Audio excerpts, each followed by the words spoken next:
Excuse me, sir.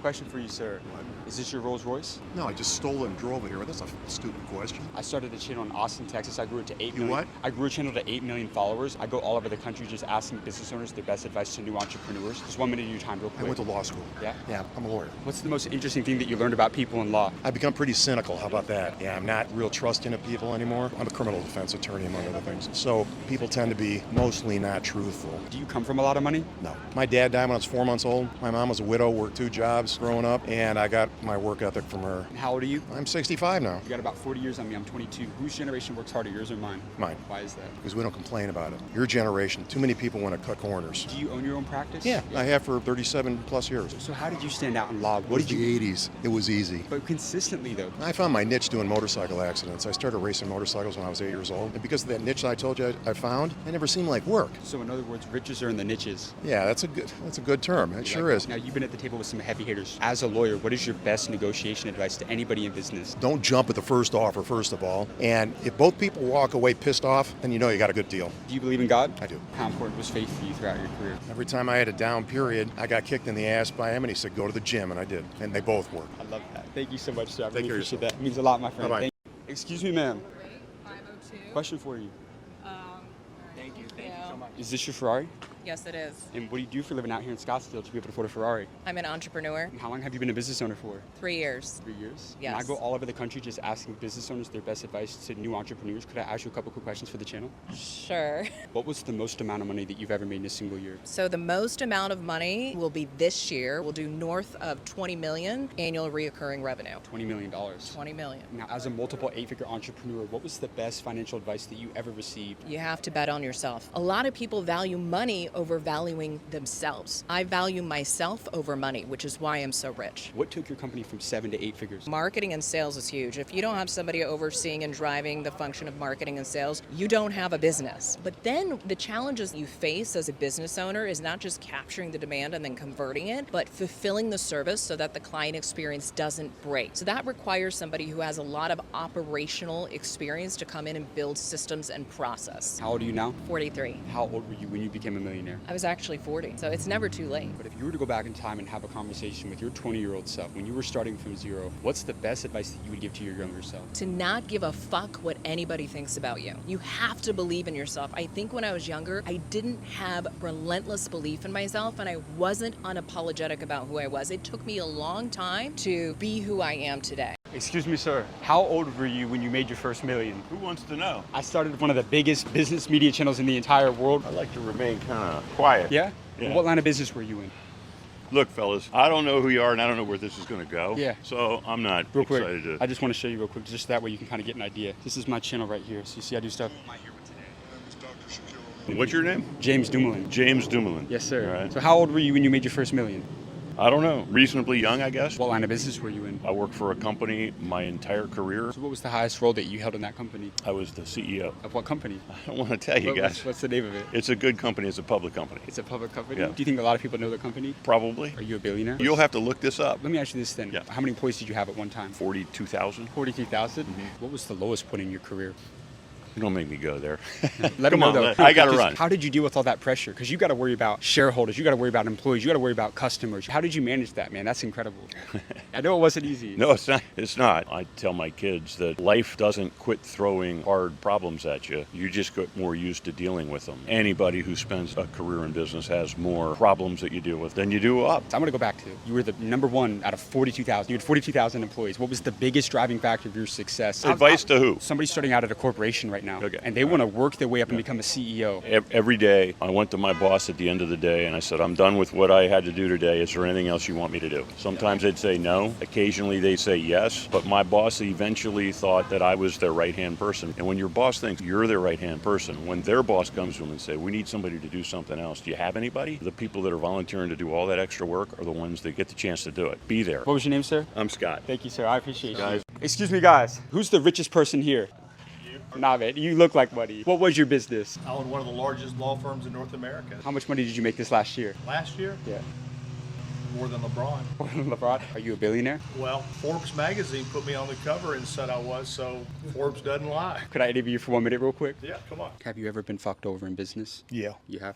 Yeah, but I fucked back. Did you come from a lot of money? Shit. Listen, my dad needed a co-signer to pay cash. No, I did not come from a lot of money. So what was your turning point to financial freedom? I think you're born with it. When I meet people my age, I say, were you a paper boy? Because a paper route is tough. So you don't think everybody's built for entrepreneurship? Oh, absolutely not. Look, today in the jungle, a lion's going to be born and a sloth is going to be born. The sloth is fucked and the lion is king. As a billionaire, what's the best financial advice you've ever received? If it smells like dog shit, there's dog shit. If it's too good to be true, it's too good to be true. You're part of the top 1% of the top 1%. Where are you putting your money? I tell your viewers, read these books, A Random Walk Down Wall Street and Black Swan. Where do I put my money? Index funds for equities, tax-free bonds that yields about 4 to 4.5% tax-free, and U.S. Treasuries. If you died tomorrow and all you had left was one more guiding principle for the younger generation, what would that be? My best advice for everybody, life is luck. I made 1,000 left turns and 1,000 right turns. If I made one different turn, everything could have been fucking different. Everything. And yet I pat myself, oh, look how great I am. No, I'm a lucky guy. Successful people pat themselves on the back too much. What they really should do is get on their knees and thank God that those left turns and right turns ended up here.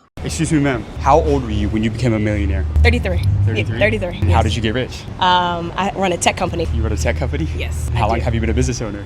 So I left Wall Street in 2013. Started. You were on Wall Street? Yes. My job was to keep rich people rich for a living. So what was the most amount of money that you made in a single year? Just shy of 10 million. $10 million? Yeah, just shy. Just shy. I go all over the world interviewing the richest people to help the younger generation. Can I get a minute with you for our channel real quick? Sure. Have you ever met a billionaire? Absolutely. I've been in bank accounts of billionaires and the homes of billionaires. Absolutely. So where do the wealthiest people put their money? I want you to think about the richest people that you've ever met. Okay, so here we go. 80% of their money typically is in marketable securities, so stocks, bonds, mutual funds, ETF, things like that. 10% of their wealth is in cash, and then the other 10% is in alternative investments. Those are the investments that you can't turn into cash quickly. So things like real estate that can give you the ability to grow your wealth tremendously over the next 5 to 10 years. But it's all invested. Wealthy people do not put their money in cash. You cannot save or work your way to wealth. You can only invest your way there. Did you come from a lot of money? No, I did not come from a lot of money. I was the first person in my family to go to college, first entrepreneur, first millionaire in my family. Wow. So Yes. let me ask you this. What was your turning point to financial freedom? I think one of the biggest things I learned about the 1% on Wall Street, they believe they have power. They believe they deserve to be in a room. They believe they're supposed to be wealthy. Most people don't even believe they deserve a seat at the table. Did you ever doubt yourself? Absolutely. I was the only black female on my floor on Wall Street. Sometimes I felt like I wasn't good enough, but in that same moment, I knew that I could be a billionaire because I was in that room. Are you going to be a billionaire? Absolutely. $1 billion CEO right here. Absolutely. Your last message to the younger generation. Wealth does not have a color. Therefore, it looks like you, it looks like me, and it starts in the mind. Just because you didn't grow up with wealth, just because you may not have a lot of money now, doesn't mean you can effectively build wealth. But the key is ownership. You have to create your wealth by owning companies that you know you use and believe in, or create your own business. You got amazing advice. Thank you. I Thank you appreciate so much. I it. appreciate Thank that. you. I have to ask you, I connect with all the millionaires that I interview. Could I get your contact? Absolutely. Excuse me, ma'am. Ma'am, question for you. How old were you when you became a millionaire? I'm not a millionaire. No? No, I'm a billionaire. You're a billionaire? Yes. Are you actually? Yeah. How did you become a billionaire? Shaping eyebrows. I own a company called Anastasia Beverly Hills. Are you self-made? Yes, totally. So you don't come from a lot of money? No, I came here from a communist regime from Romania. I go all over the world interviewing billionaires to help the younger generation. Can I get a minute with you for the channel real quick? Absolutely. As a billionaire, what's the best financial advice you would give to the younger generation? If you want to start your own business, watch the cash flow. EBITDA is everything. You know, It's all about the profit. It's all about the profit. Don't start spending money left and right. When I started, I was driving a beat up car that I spent $200. It didn't matter if my daughter thought that I couldn't drive her to school because the kids will make fun of her. I didn't care. I had a bigger goals. The beauty industry is competitive. How did you stand out from the competition? The marketing people, social media right now, you know, we were the first one, and this is how we scale. My daughter that worked with me in 2012, she came to me and said, Mom, maybe we'll get into this app called Instagram. And I said, okay, let's try, let's see. So we start posting pictures of our products. It exploded the company. So social media, it changed the game for you. Changed completely the game. We're the first beauty brand having a presence on Instagram. I love that. So you always have to be alert. Business changes every day. You have to adapt. You got to You pivot. have to adapt. You have to pivot. Now you've already built $1 billion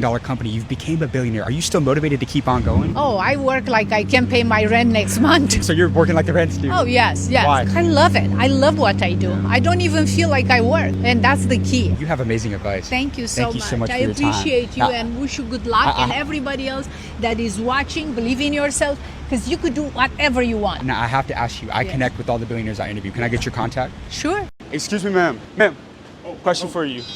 Real quick. How old were you when you became a millionaire? I go like 24. 44? Yeah. And I go, Can we get out the street? real quick, I go all over the world interviewing millionaires for the younger generation. Can I get a minute with you for our channel real quick? Yeah, come on. Who am I here with today? Megan Thee Stallion, aka the hot girl coach. For those that don't know, how did you make your millions? From rapping and being smart with my money. And where are you from? I'm from Houston, Texas. And I'm from Austin, Texas. So Texas Oh, is period. Texas Texas in the building. Did you come from a lot of money? I didn't. I just always have believed in myself, and nobody gonna believe in me the way I believe in myself. You're not afraid to bet on yourself. No, and I'm always bet on myself, and I'm gonna win every time. What's a mistake you learned early on that taught you a lot about business? Accepting the first offer so quickly. You could say no. I had to learn my worth. So you have to learn how to say no. Yeah. You don't gotta accept that first offer. At first, when you're just young, you just trying to hurry up and make money. You like, oh, I'm finna take anything. I want to get anything off the table. No, know your worth. You're opening up a bunch of businesses: swimwear company, tequila company, Popeyes as well. I own 2 Popeyes. You own 2 Popeyes. A lot of people, they just want sponsorship money from people, but you're like, no, I want equity. I want wanna ownership. own this. What does ownership mean to you? It means being your own boss. Let your money work for you. Don't be out here just working for the money. How long were you making music before you blew up? I probably started writing music when I was like 7. Then when I got to college, I was like, dang, I want to be a rapper. And that focus was important because you knew you weren't going to do anything else. This is what you were going to I do. knew what I wanted to do. I rapped every single day. Another thing is, I wasn't running my mouth like telling everybody, oh, I'm gonna be a rapper one day, or I'm gonna do this. Don't be telling people your moves because, baby, they will find a way to make you doubt yourself. Don't make plans, make moves. Yeah, make moves in silence. And you became one of the biggest artists in the entire world. How many Grammys have you won?